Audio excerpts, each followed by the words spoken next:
हाय दोस्तों, कैसे हैं आप लोग।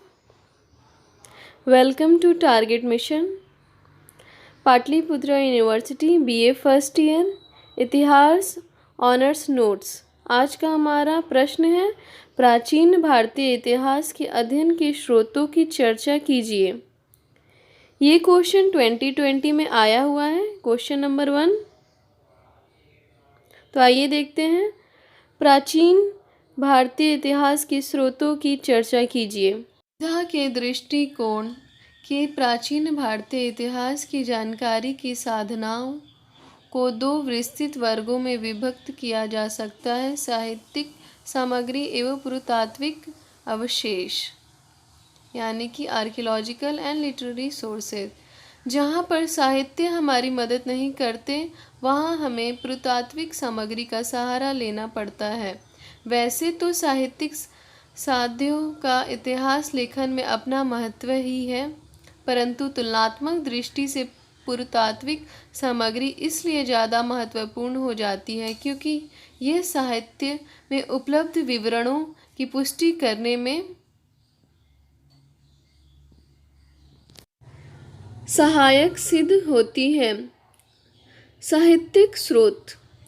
साहित्यिक साधनों में सबसे प्रमुख देसी साहित्य है। इनकी भी दो श्रेणियां हैं, धार्मिक और ऐतिहासिक ग्रंथ। अर्ध ऐतिहासिक एवं अन्य प्रकार की समकालीन रचनाओं जो भारतीय इतिहास एवं संस्कृति के विभिन्न पहलुओं पर प्रकाश डालती है। सबसे पहले हम धर्म ग्रंथों को लें।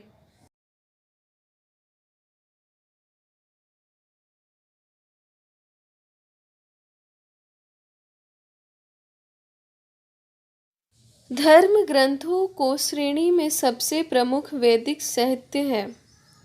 ये आयु के आगमन, उनके निवास, उनके प्रसार, उनके राजनीतिक, सामाजिक, आर्थिक एवं धार्मिक जीवन के विभिन्न पहलुओं पर यथेष्ट प्रकाश डालता है।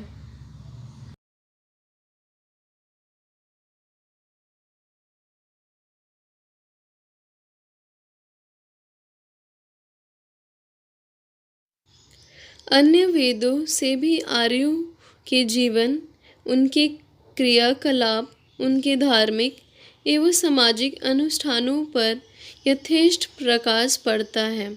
वेदों के बाद ब्राह्मण ग्रंथों का स्थान आता है। ये पद्य में विराचित वेदों की टीक है और मुख्यतः यज्ञों एवं धार्मिक अनुष्ठानों का विवरण प्रस्तुत करते हैं, परंतु अन्य महत्वपूर्ण विषयों पर भी इनसे प्रकाश पड़ता है।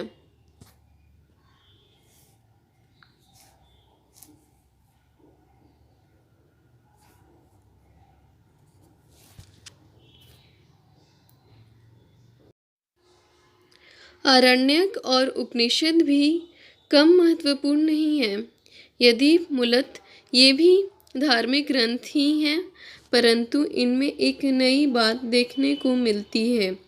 यह ग्रंथ दार्शनिक स्मृति साहित्य भी हमारे लिए काफ़ी महत्वपूर्ण है।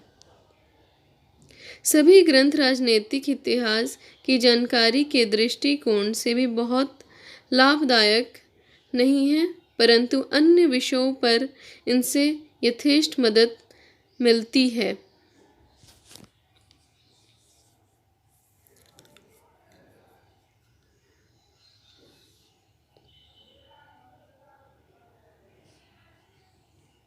ग्रंथ भी ब्राह्मण धर्म ग्रंथों की तरह ही मुख्य धर्म प्रधान नहीं है।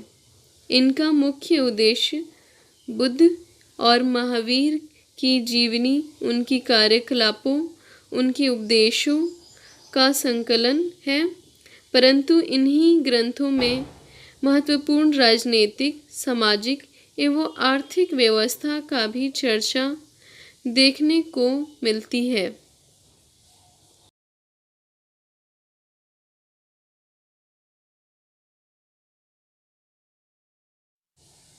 ऐतिहासिक दृष्टिकोण से महाभारत रामायण से ज़्यादा महत्वपूर्ण है। इसकी रचना वेद व्यास ने की थी। प्राचीन भारतीय व्यवस्था पर काफ़ी प्रकाश पड़ता है।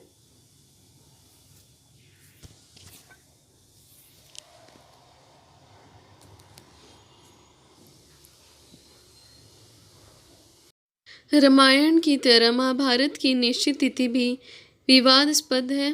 अनुमानतः इसकी भी अंतिम संकलन गुप्त काल में ही हुआ होगा। अभी तक प्रमुख साहित्यिक स्रोतों का जिक्र किया गया है जो धार्मिक या अर्ध ऐतिहासिक या समकालीन, देशी या विदेशी हैं।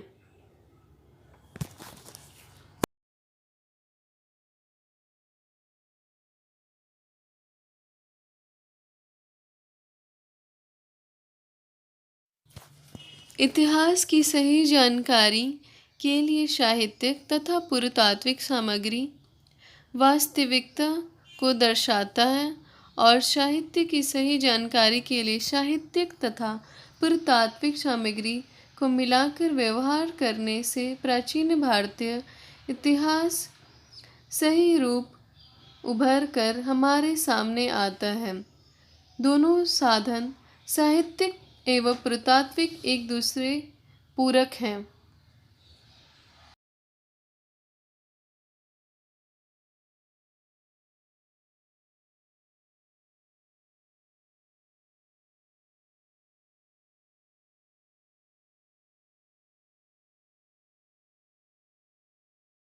पुरातात्विक सामग्री यानी कि आर्कियोलॉजिकल सोर्सेस की कोटि में सबसे प्रमुख है उत्खनन द्वारा प्राप्त वस्तुएं।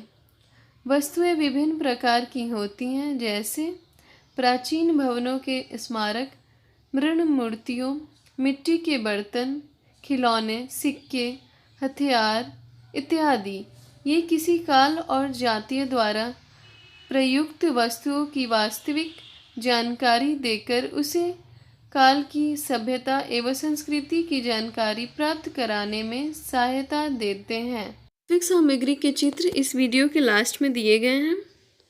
पुरातात्विक सामग्री की कोटि में दूसरा प्रमुख स्थान अभिलेखों का आता है। ये अभिलेखें विभिन्न प्रकार के हैं, तो आइए देखते हैं। आप लोग ध्यान से देख के अपने नोट कॉपी में नोट्स बना लें।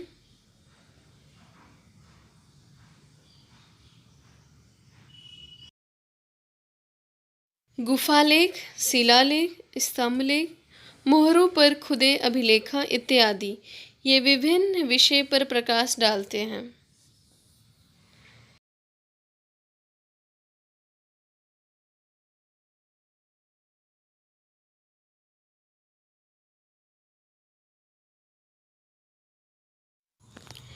इन पुरातात्विक सामग्रियों के अतिरिक्त प्राचीन भवन, मंदिर, गुफा मूर्तियों आदि के अध्ययन में समकालीन इतिहास की जानकारी मिलती है।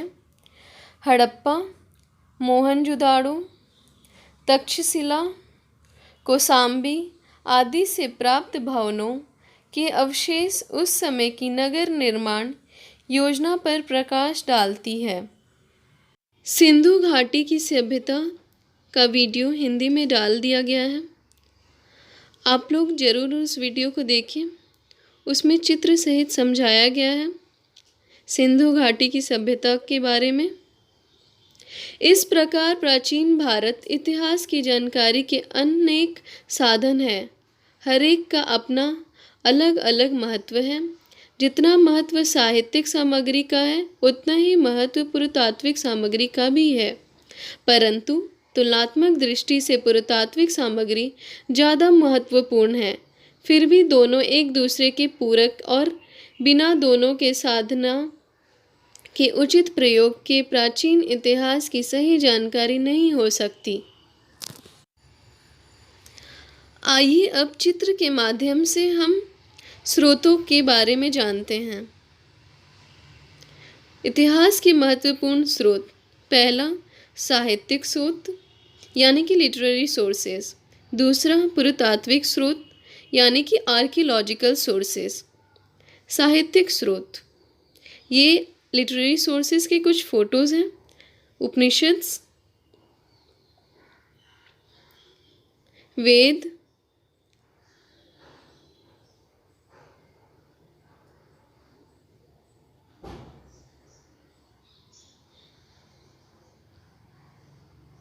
अर्थशास्त्र। आप लोग कमेंट सेक्शन में बताइए कि अर्थशास्त्र किसके द्वारा लिखित है। महाभारत, रामायण,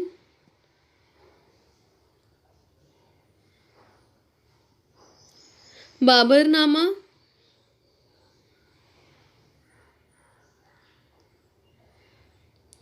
पुरातात्विक स्रोत, ये क्वाइंस के फोटोज़ हैं, ये पिलर्स पे लिखे हुए, ये सिक्के, ये अन्य समय के सिक्के हैं।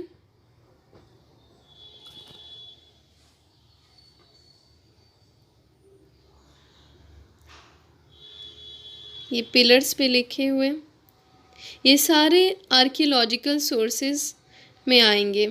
ये देखिए खुदाई के दौरान